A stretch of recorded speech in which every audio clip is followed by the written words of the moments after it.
the civilization that they were founded on, should receive unlimited resources and unlimited public support, even when they go at the very people that they ask that support from.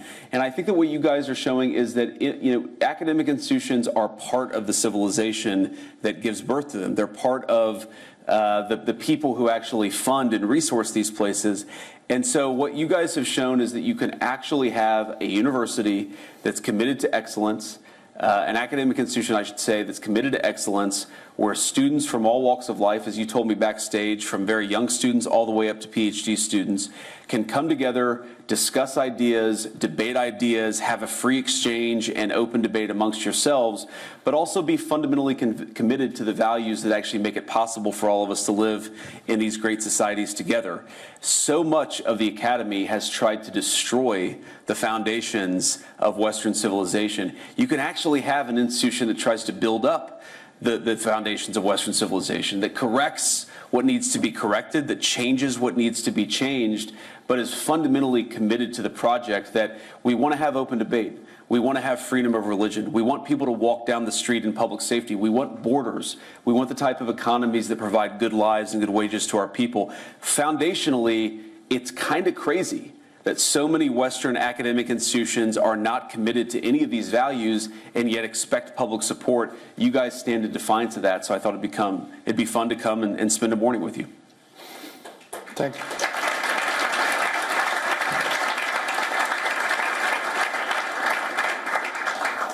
I could talk for hours about MCC, but let's jump into political topics.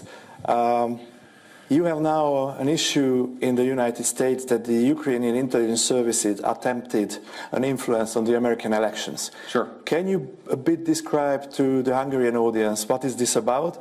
And why I ask it's because it's a topic as well in Hungary. Yes.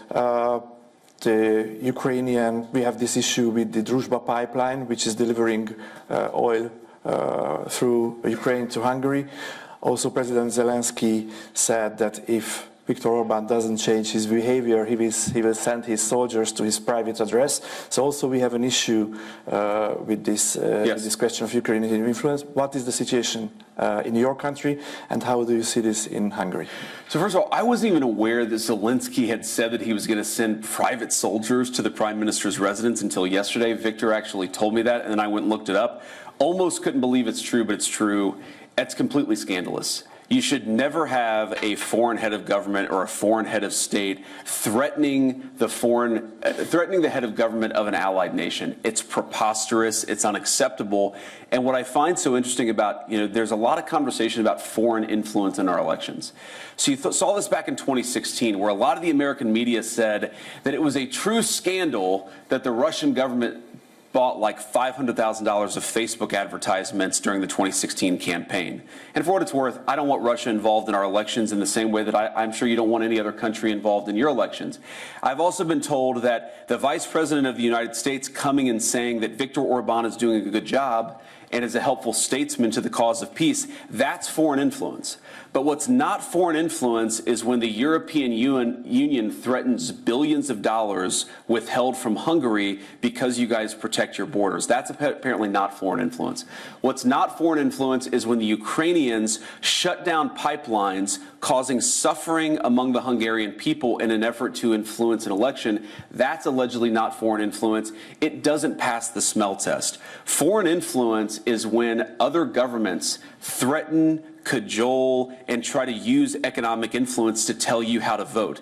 And that, to the Hungarian people, whether you like Viktor Orban or not, whether you agree with this or that policy, that is fundamentally an assault on your sovereignty. You know what I have never done, even though we have, of course, a lot of economic power in the United States of America. We are the economic and military superpower of the world. We have never threatened Hungary, saying, if you don't vote for Viktor Orban, you're not going to get this and this. We would never do that because we respect the Hungarian people enough to respect their sovereignty. The fact that so many foreign actors, whether they're transnational organizations like the bureaucrats in Brussels, or whether it's foreign governments, are literally threatening the Hungarian people, vote this way or we're going to exact our revenge on you, that should make you very angry. You should vote against that for the simple reason that you are sovereign in this country. One of the coolest things about my visit is, late yesterday, when it was closed down, we went and saw the crown of St. Stephen in the Parliament.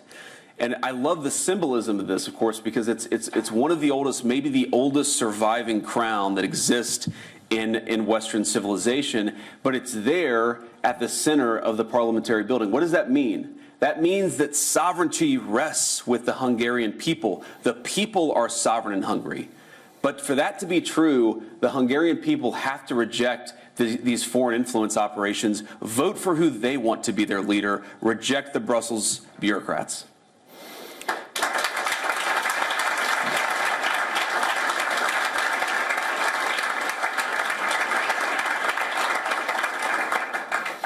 You were talking about the influence from Brussels. It's also interesting how, for example, free speech is in danger. If you look on the tech companies Sure. and the influence on them from the Brussels bureaucrats, it's an important topic, it's an important question. But in connection to you, one of the largest Hungarian oppositional leftist mainstream press wrote that there is no Ukrainian or Brussels influence in Hungary, only Russian influence. Do you know this from somehow? I had not seen that observation, but again, I find it darkly ironic that people are accusing me of engaging in some kind of foreign influence. All that we're saying is that Viktor Orban, he does a good job, because he does. He's a very, very important partner for peace with the American government, because he is. I hate to say this, because they're obviously much bigger economies, much more populous countries in Europe, but most of the European political capitals have not been nearly as helpful to the cause of peace between Russia and Ukraine as Viktor Orban has. And it's not because, by the way, I've sat in private meetings with Viktor where he has very, very capably summed up the Ukrainian position, where he said, this is what the Ukrainians care about, this is what the Russians care about, because if you want to make peace, you have to understand what the two parties to the conflict actually think. It's not a betrayal to try to understand where both the Russians and the Ukrainians are coming from. It's a necessary component to achieving a peaceful settlement. That's not Russian influence, that's a desire for peace. This is not American influence. That is US Vice President JD Vance. He's in the MCC in Budapest, Hungary, where he is there to support the candidature of Viktor Orban as the next Prime Minister of Hungary.